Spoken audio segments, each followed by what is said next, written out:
Assalamualaikum warahmatullahi wabarakatuh. Salam sejahtera untuk kita semua.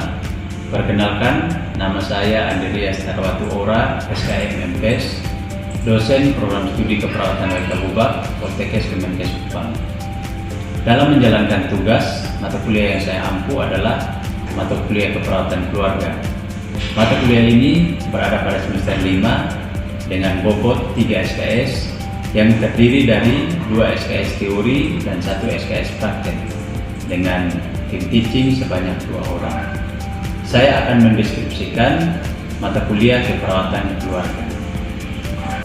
Deskripsi mata kuliah keperawatan keluarga adalah memberikan kemampuan kepada peserta didik untuk memberikan asuhan keperawatan kepada keluarga berdasarkan konsep-konsep, sikap dan keterampilan dengan memperhatikan aspek budaya, evidence-based penyakit, manajemen keluarga yang berfokus pada upaya promotif dan preventif, serta pendokumentasiannya.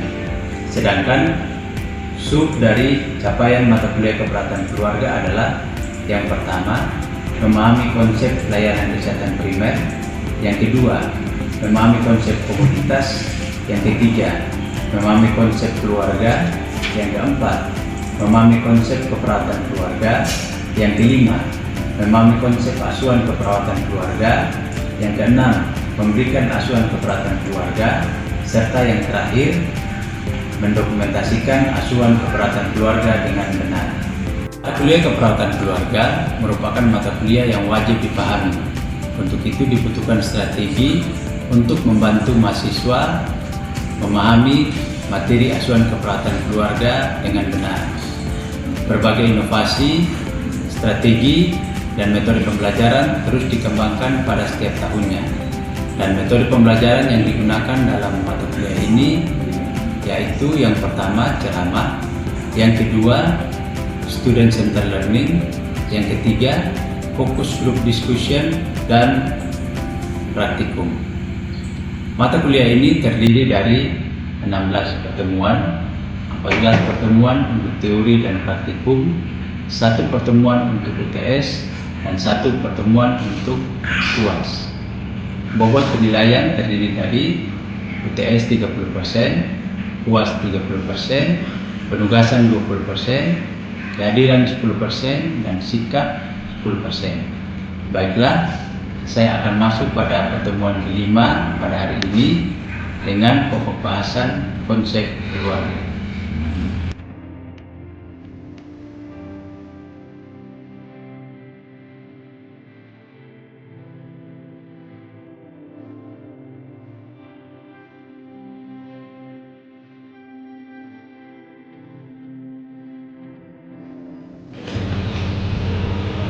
Assalamualaikum warahmatullahi wabarakatuh.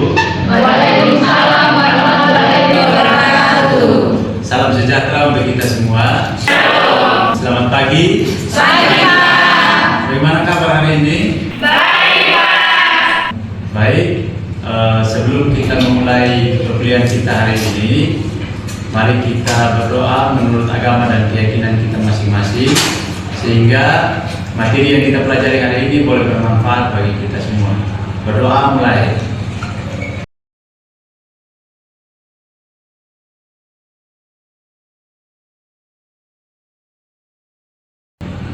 Berdoa selesai.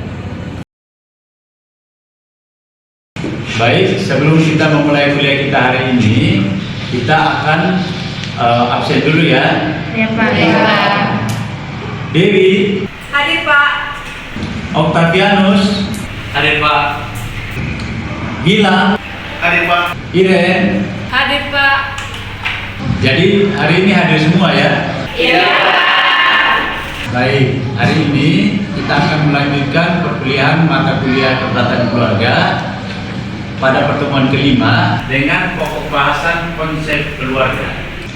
Untuk bisa memberikan asuhan keperawatan pada keluarga, ada banyak konsep yang harus kita pahami. Salah satunya adalah konsep keluarga. Nah, dalam memahami tentang konsep keluarga, yang paling pertama kita ketahui adalah apa yang dimaksud dengan keluarga.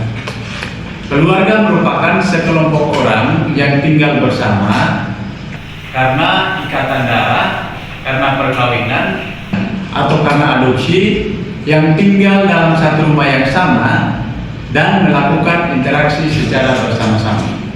Selanjutnya, ada beberapa jenis keluarga yang saat ini harus kita pelajari. Yang pertama yaitu keluarga inti atau nuclear family. Keluarga inti merupakan keluarga yang di dalamnya terdiri atas ayah, ibu, dan anak-anak kandung. Kemudian yang kedua ada extended family atau keluarga besar, yang mana extended family ini terdiri dari ayah, ibu, anak-anak, dan keluarga lainnya seperti ada paman, ada bibi, ada kakek, ada nenek, ada keponakan, sehingga anggota keluarga ini tinggal dalam satu rumah yang sama, sehingga mereka disebut sebagai keluarga besar. Kemudian yang ketiga ada keluarga tunggal atau single parent. Ya, hal ini dapat disebabkan karena perpisahan atau cerai, baik itu cerai hidup maupun karena kematian atau meninggal. Ada yang kita sebut sebagai keluarga duda dan ada yang kita sebut sebagai keluarga janda. Kemudian yang keempat, ada yang disebut sebagai keluarga campuran atau blended family, yang mana di dalam keluarga itu terdapat anggota keluarga yang berasal dari keluarga ayah dan keluarga ibu, sehingga semua anggota keluarga ini tinggal dalam satu rumah yang sama. Kemudian yang terakhir yaitu ada keluarga tanpa anak atau childless family. Nah, biasanya jenis keluarga ini adalah keluarga yang tinggal sendiri, suami dan istri tanpa anak-anak. Kemudian selanjutnya dalam pembentukan keluarga tentu ada yang disebut sebagai fungsi-fungsi keluarga. Yang pertama yaitu fungsi biologis atau fungsi reproduksi, yang mana keluarga ini merupakan salah satu cara bagi manusia untuk mempertahankan jenisnya, sehingga dalam keluarga itu tentu akan melanjutkan keturunan dari pasangan yang membentuk keluarga, sehingga nanti dari ayah dan ibu ada anak-anak yang akan dilahirkan, seperti itu. Selanjutnya, hal yang harus dipahami di dalam keluarga adalah fungsi keluarga. Nah, fungsi keluarga ini terdapat 5 hal penting. Yang pertama yaitu fungsi afektif, di mana dalam keluarga diajarkan untuk bisa berhubungan dengan orang lain. Kemudian ada yang kedua, fungsi sosialisasi, yang mana setiap anggota keluarga diajarkan tentang nilai, norma, dan etika, sehingga bisa melakukan interaksi di tengah masyarakat. Yang ketiga, ada fungsi reproduksi untuk menjaga atau mempertahankan kelangsungan hidup manusia. Kemudian yang keempat, ada fungsi ekonomi untuk memenuhi setiap kebutuhan keluarga. Dan yang terakhir adalah fungsi perawatan kesehatan, yang mana fungsinya yaitu untuk menjaga kesehatan setiap anggota keluarga, sehingga setiap anggota keluarga bisa produktif. Dari kelima fungsi keluarga yang sudah kita sebutkan tadi, ada salah satu fungsi keluarga yang punya kaitan erat dalam pemberian asuhan keperawatan keluarga. Fungsi itu adalah fungsi perawatan kesehatan. Mana dalam fungsi perawatan kesehatan ini ada 5 hal penting yang wajib diketahui oleh keluarga. Yang pertama yaitu kemampuan keluarga mengenal masalah kesehatan yang dihadapi oleh setiap anggota keluarga. Yang kedua, keluarga mampu mengambil keputusan ketika ada anggota keluarga yang sakit.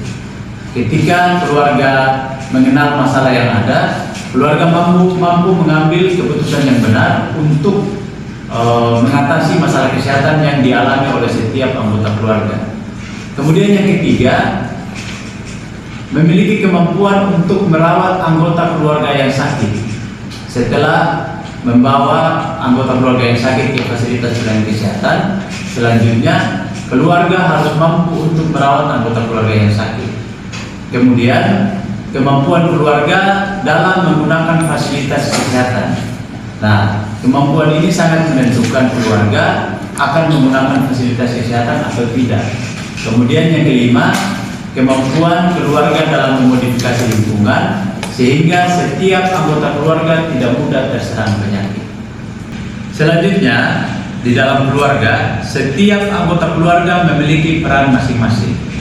Yang pertama yaitu ayah memiliki peran sebagai pencari nafkah untuk memenuhi setiap kebutuhan anggota keluarga, baik itu kebutuhan sandang, kebutuhan pangan maupun kebutuhan tempat tinggal.